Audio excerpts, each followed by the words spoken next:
Well, hello me. It has been a while since I had a solo session, a solo insight session in Shift Happens Catalyst Conversations, because very often I'm here with a guest, either in person or online, most often even virtual and online, because nowadays I am back in Estonia. I will also tell you more about it in a second. And this means that all the cool people that I had in Barcelona, they are in Barcelona and I'm not. So we have to record remotely.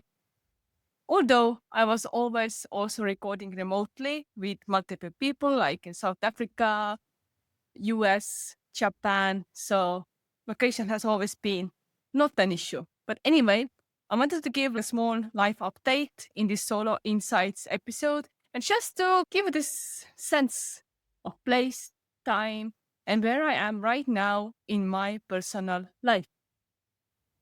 It has been, I guess, 35 episodes already. So one third of 100 is done. We are getting closer to number 100. Of course, 50 will be coming sooner, but still, I really want to get to 100 episodes. And I really feel that there is so much to offer. I have a lot to offer. The people I talk to have a lot to offer. So this podcast will be here. And I would say that things are not going to change a lot. I'm still going to be talking to people who are going through major shifts, transformations, and who also help other people to make changes in their lives. But this moment in time, it is end of July. Maybe when you're watching it, it's already August because I already know that this is going to be up in August. I'm pre-recording right now. When you are watching it, I've been in Estonia for 3 months already. And this is actually what I wanted to touch upon. Me coming back to Estonia. What the hell? 1 year ago, I was in this progress of selling my home, selling my apartment in Estonia, getting rid of a lot of stuff, prepping my cat just to move to Barcelona.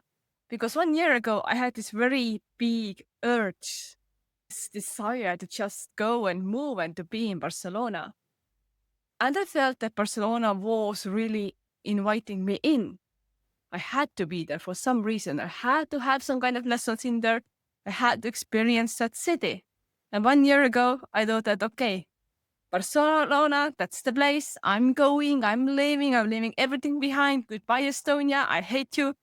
And now I'm back to Estonia. After 7 months in Barcelona, I'm back to Estonia and I love it here. I see my future here.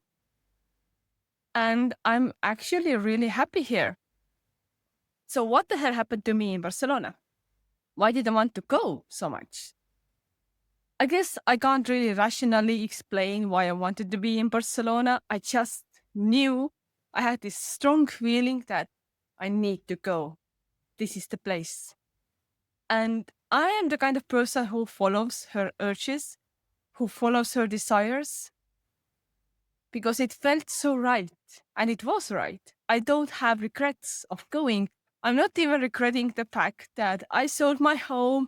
I let go of that. I got rid of a lot of things. I still have too many things for some reason.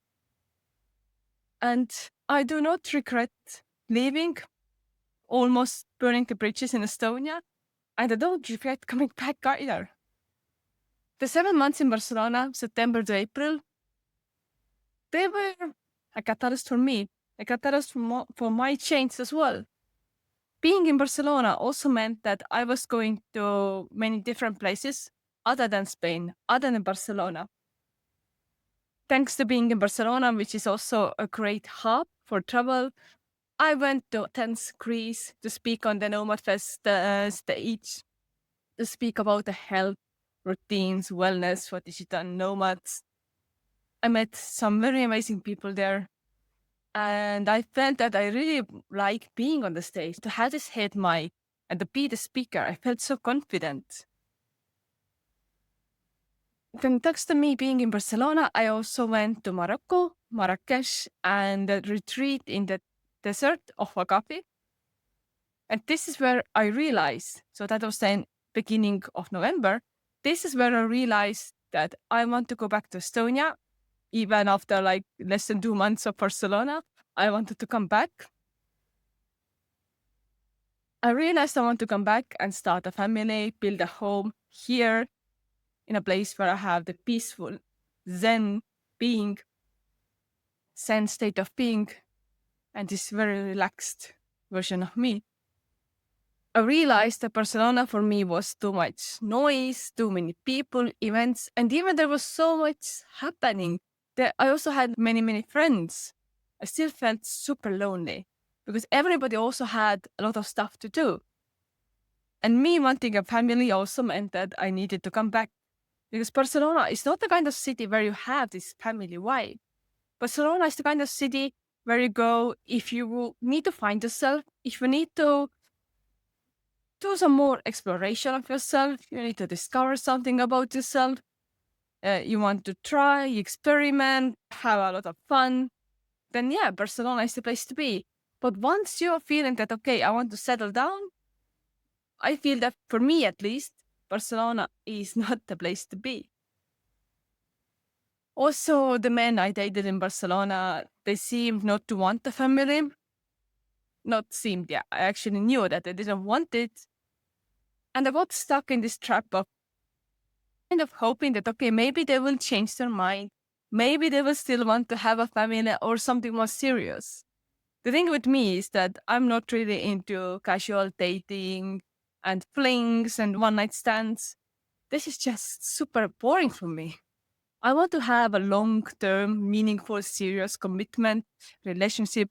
I'm the kind of woman who wants to build a life, business, house with somebody, a man who can really hold my emotions, be balanced, confident, also have his own ambitions. Because I like people who want to go to places, who want to do stuff. I'm very independent. I want somebody independent next to me. And yet I also want to do something together, to build a life together. And I felt that Barcelona is not the place for me.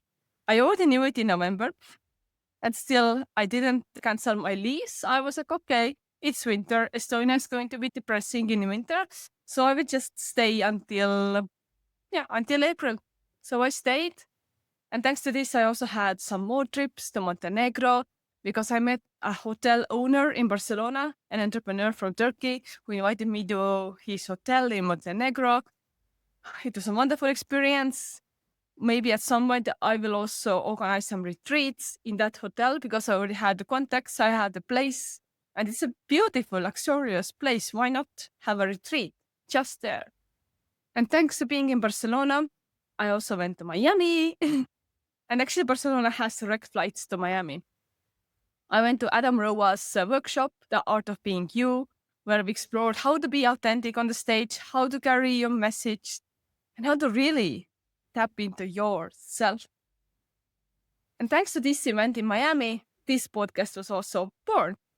This is where I realized that I am the catalyst as a manifestor in human design. I am the catalyst for change. I make the shift happen. I activate, initiate, trigger people. I get on people's nerves.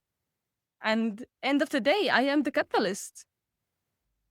And on the stage of Adam Roa's event, this is where I first said it out loud, almost crying on the stage. I said it out loud that I am the catalyst, and I made a promise. It's also on video. I posted this video on my LinkedIn. You can go and check it out. It's also on video, me saying that I promise to use my power of being a catalyst and bringing all the good things to other people. And also trusting that thanks to this, all the good things will also find me. I will have love in my life. If I just keep doing what I do, if I just keep being me, and if I just keep being the catalyst in this world. I needed that experience in Miami. I'm very happy I had it. I also went to Basel, Switzerland, just for one day because it was so easy to go in the morning, come back in the evening. It was wonderful. I really loved the city. I loved it because it had Estonian vibe. I was already missing home. It was March. I was super homesick by March. I just couldn't wait for April to come so I could just move back and start rebuilding my life here. I also went to Malaga. I went to Ibiza. And I also went to London in November. I met a friend, Sadiq. He was also on this podcast. I met him in person. Finally, I joined his community for an event. I was a speaker at the event, and this was also wonderful. Another experience that I wouldn't have had if I was just sitting here in Estonia. So these 7 months were a catalyst for me, a catalyst to come back, to return to my roots, and start rebuilding. And when I came back, part of me was a little bit ashamed as well. Part of me was still a little bit regretful and kind of like, okay, I told everybody I was going away. I went to Barcelona, this big Spanish dream, hot days, but I realized that this heat is not really for me. This vibe is not really for me. I like the forest. I like Estonian weather. I like the seasons, and I want to be here. So this was a catalyst for me to realize what I really want, that I want to be home. I want to be close to my family. Yeah. I want to live here with my little kitty cat. And I want to start building my own family very, very soon. I want to find the man, attract the man, and start building a life. And for this, I had to come back here. I had to. And people that I've been talking to, many people actually tell me that, but this is so cool that you went. You followed your heart, you went, and you came back when you felt like coming back. And yeah, that's right. I wanted to go, and then I wanted to return. There's nothing wrong about it. There's nothing wrong about trying. I guess I would have been more regretful if I had never tried living in Spain, if I had never tried being away for such a long time. Yes, I have also lived in England in 2011, 2012, and also 2018. So I have lived in other countries. But never before have I really sold everything, almost everything. I still have a lot of stuff because I rented a storage unit in Estonia as well. But yeah, I just packed everything up and I left. And then I came back. And it's okay to be back. Back here, I was looking for a job in IT again. I wanted to have a salary, have a stable job, so I could just build my own stuff on the side without having the pressure of, okay, where's my income? How can I pay for stuff? How can I pay for my life? So I was looking for a stable job. I tried IT again because IT is flexible. There's good money. It's kind of like also fun in some ways. There is very good support systems like sport benefits, events, free food, whatever. Yet I couldn't get into IT. And then I started feeling something else. I started feeling that, oh, I actually want to teach. I want to become a teacher at high school. I never thought that I would be a teacher, but this is exactly what I'm going to do when September comes.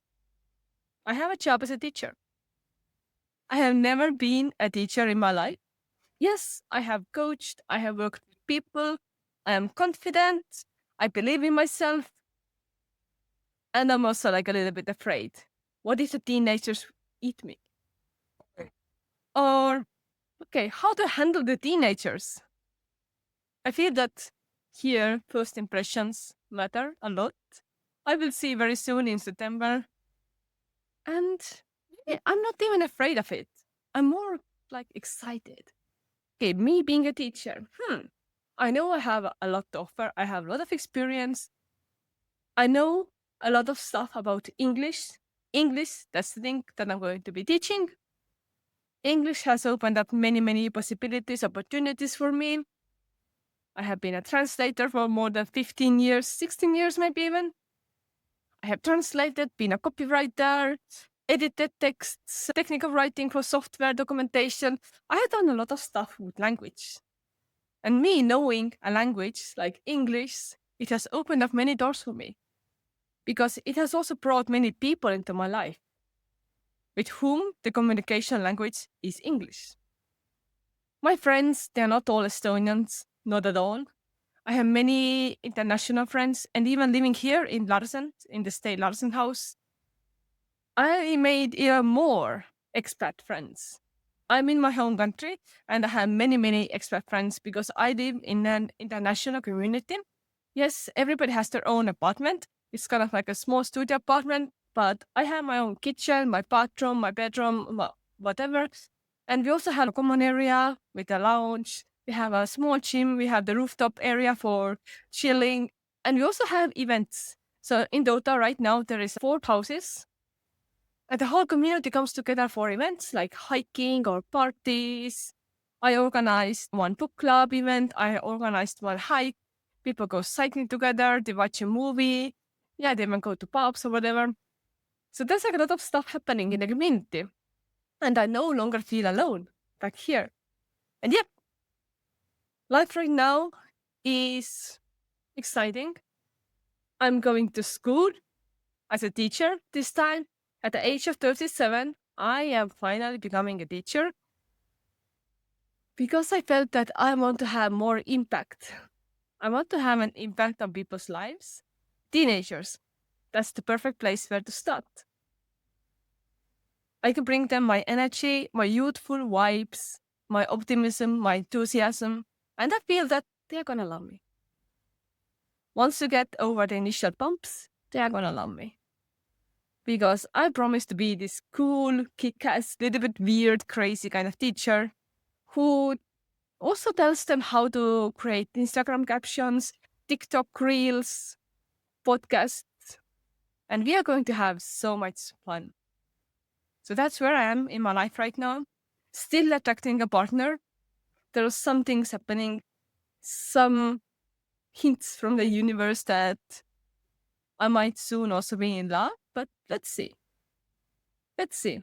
Overall, right now, I'm happy. I'm happy that I'm going to have a stable job that allows me to also pour my energy into this podcast, which I'm doing for free. And you know what? Every episode that I record with a guest, it kind of takes me 10 hours because of all the editing, description, title, uploading to different platforms, Spotify, YouTube.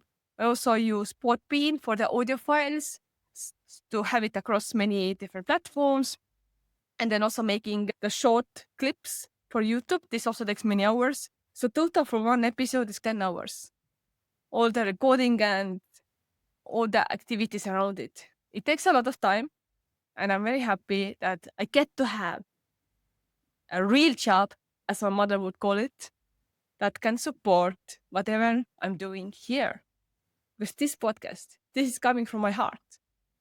And really, thank you, Adam, Roa, for having me in Miami for the authentic The Art of Being You event, because this really opened me up. This really made me realize how big of a catalyst I am and how much power I have. And this made me fully own my power. Not be scared of it. Not be scared that people will walk away because they're afraid of my power. But own it and use it to do good. Thank you, Adam. Thank you, everybody who is watching or listening. And you will see me soon in many, many, many other episodes with my beloved guests, people that I love in my life. Thank you. And let's continue being awesome.